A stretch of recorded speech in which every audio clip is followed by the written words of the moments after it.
Hello guys, good morning to all of you. आप सभी का यूट्यूब के पाल एकेडमी में स्वागत है।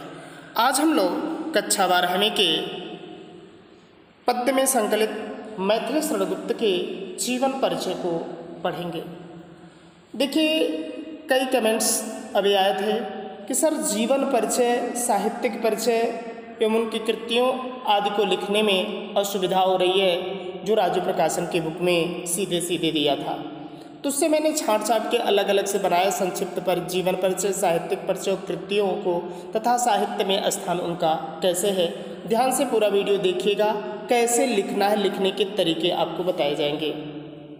देखिए, यहाँ संक्षिप्त परिचय में राष्ट्रकवि मैथिली शरण गुप्त का जन्म सन 1886 ईस्वी में उत्तर प्रदेश के जिला झांसी में चिरगांव नामक स्थान पर हुआ था।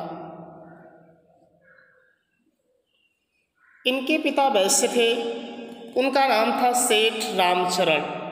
इन्हें अपने पिता से ही काव्य रचना की प्रेरणा प्राप्त हुई तथा बाल्यकाल से ही गुप्त जी ने काव्य रचना प्रारंभ कर दी थी। गुप्त जी ने संस्थागत शिक्षा अधिक ग्रहण नहीं की थी, घर पर ही रहकर स्वाध्याय करके ज्ञान अर्जित किया। काव्य के क्षेत्र में गुप्त जी को विशेष प्रोत्साहन आचार्य महावीर प्रसाद द्विवेदी जी से प्राप्त हुआ। गुप्त जी को हिंदी साहित्य सेवाओं के लिए आगरा विश्वविद्यालय से डीलिट तथा हिंदी साहित्य सम्मेलन ने साहित्य वाचस्पति की मानद उपाधियां प्रदान की। आप राष्ट्रपति द्वारा संसद सदस्य मनोनीत हुए। गुप्त जी की विचारधारा पर गांधीवाद एवं आर्य समाज का प्रभाव था। हिंदी के इस महान कवि ने 12 दिसंबर 1964 ईस्वी को अपनी इहलोक लीला समाप्त की थी। इस तरह से हमारा जीवन परिचय यहाँ समाप्त हुआ। अब हम इनके काव्यगत विशेषताओं को लिखेंगे। गुप्त जी ने अपने काव्य में अनुभूत और अभिव्यक्ति का सुंदर समावेश प्रस्तुत किया है। गुप्त जी के काव्य में कला पक्ष तथा भाव पक्ष दोनों ही उत्कृष्ट बन पड़े हैं। भाव पक्ष तथा कला पक्ष की विशेषताओं का संक्षिप्त विवरण निम्न है।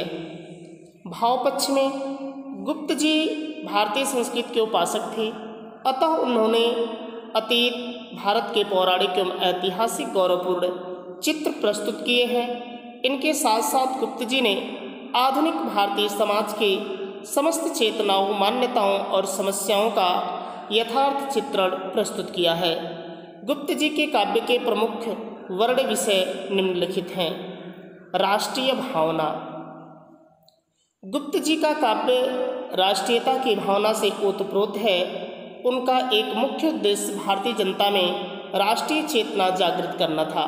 उनका भारत भारती में कथन है, हम कौन थे, क्या हो गए हैं और क्या होंगे अभी, आओ विचारे आज मिलकर ये समस्याएं सभी।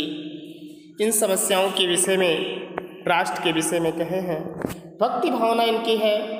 गुप्त जी स्वयं निजी जीवन में वैष्णव भक्त थे, परंतु उनका धार्मिक स्वभाव सांप्रदायिकता से बहुत दूर था। उन्होंने राम के ईश्वरी रूप का मानवीकरण किया।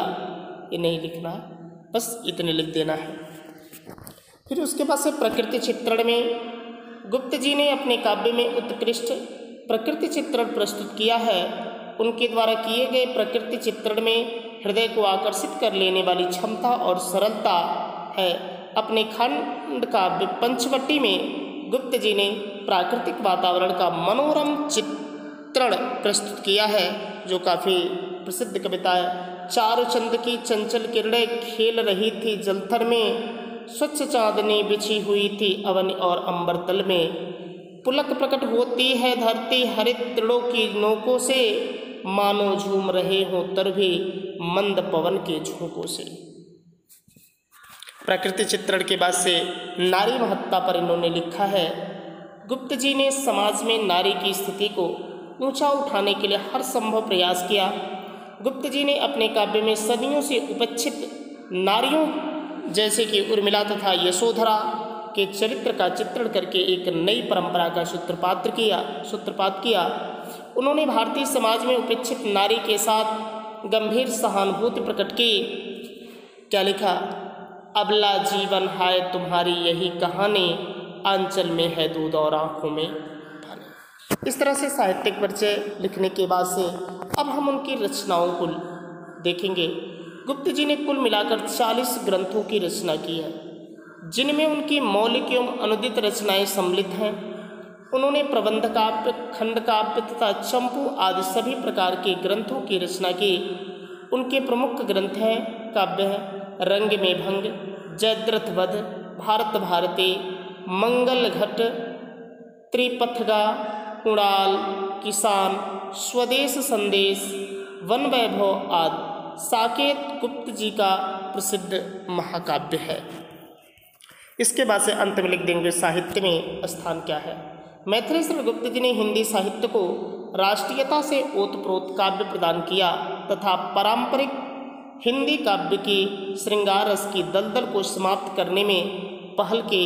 इन्हीं गुणों के कारण उन्हें राष्ट्र कवि के रूप में जाना जाता है। इस तरह से हम लोग इनके जीवन परिचय को लिखेंगे, तभी हमें अच्छे अंक प्राप्त होंगे। इस तरह से आप लोग कॉपी में इसे कंप्लीट कर लीजिएगा। Thanks for watching the video.